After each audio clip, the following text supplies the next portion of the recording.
Hi everybody, welcome to another cooking tutorial with Miss Nicole. I'm very happy to celebrate the month of August and happy summer is almost over. And there's a great movie that's coming out. It's called Bullet Train. It takes place in Japan. So I'm very excited. So in honor of that movie, I decided I was going to make some authentic Japanese snacks.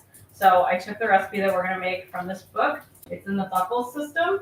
So this book is actually, it tells you how to make authentic rice, which is really fun because that's something I've actually never done before. So last night I actually spent some time making some authentic rice here. So it's actually a very long process. You gotta wash the rice, you gotta leave it in water, you gotta cook it. It's all a process to get all the starches out because as everybody knows, rice is extremely starchy. So we're gonna start out with this, and if anybody wants to take this book out, it's in our buckle system. So we're gonna make this recipe. It's called grilled rice balls, and this is another great recipe you can use and you can modify to add or subtract from anything you want. So the first thing we're going to do is we're going to make some rice patties out of our non-starchy rice that I made last night. So we're going to make patties. We're going to make tiny patties. You can make them as small or as big as you want to be. I make them a little smaller just because they're easy to handle that way. So I'm just going to make it as close as I can, like a flat patty. And then we're going to move over here. I'm already making a couple of them to our pan that's already hot with oil. I'm going to just dip that in the oil just like that. And as you can see, I already have one cooking over here. And this is a recipe that you can modify to be vegetarian. You can add some meat in there. I know some of you guys have dietary restrictions, so it just depends on what you want to do with it. So in this case, this could be a nice snack. You can put it as an appetizer to something else you're eating. You can have it with sushi. Very, very versatile. So you're going to put it in the oil and you're going to sort of gauge and see how it gets brown on the other side.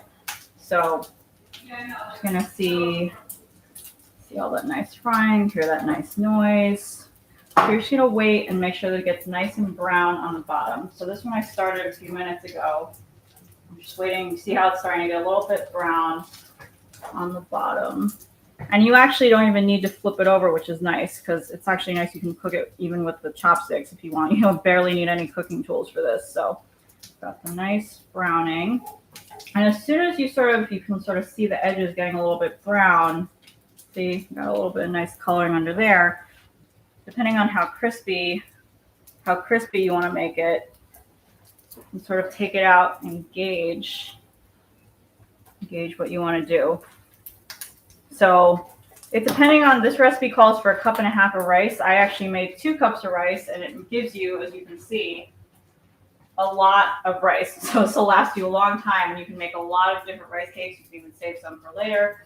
If you put it in the fridge, you just have to warm it up in the microwave afterwards. It's very, very, very easy. So this one is almost done. These take about maybe like 5 minutes each to do, and you don't even have to flip it over. You only really have to do one side. So this one's almost there. It's still getting really, really nice and crispy on the bottom. So, and you might want to make it a little flatter. Some people like it to make it a little more circular, like a pancake.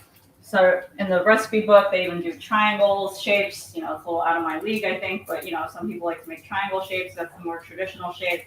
So for that, you just have to make it into sort of a pyramid shape, and then you just got to make sure you're browning all the different sides.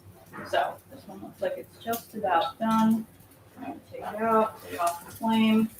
Oh, come on, baby, come on. There you go.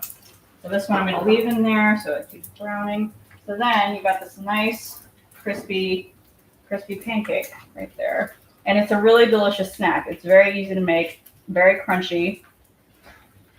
You can make as many as you want. I'm just going to flip this over, let it cool a little bit. You can eat it with anything. In some cases, you can eat it with soy sauce. You can even put some miso on it. I'm going to put some gochujang on it if you like a little bit of spice. So that's basically it, guys. You can modify it to be anything you want. And again, it's a very easy snack, very easy to make. Just make the patties.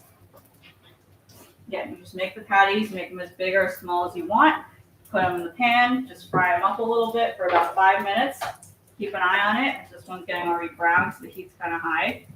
And that's pretty much it. So, if you have any questions, you let me know. But that's basically it. So I look forward to seeing you at my next cooking tutorial next month. We're going to be making those honeycomb treats from Squid Game. So I'll see you guys in September. Thanks for watching.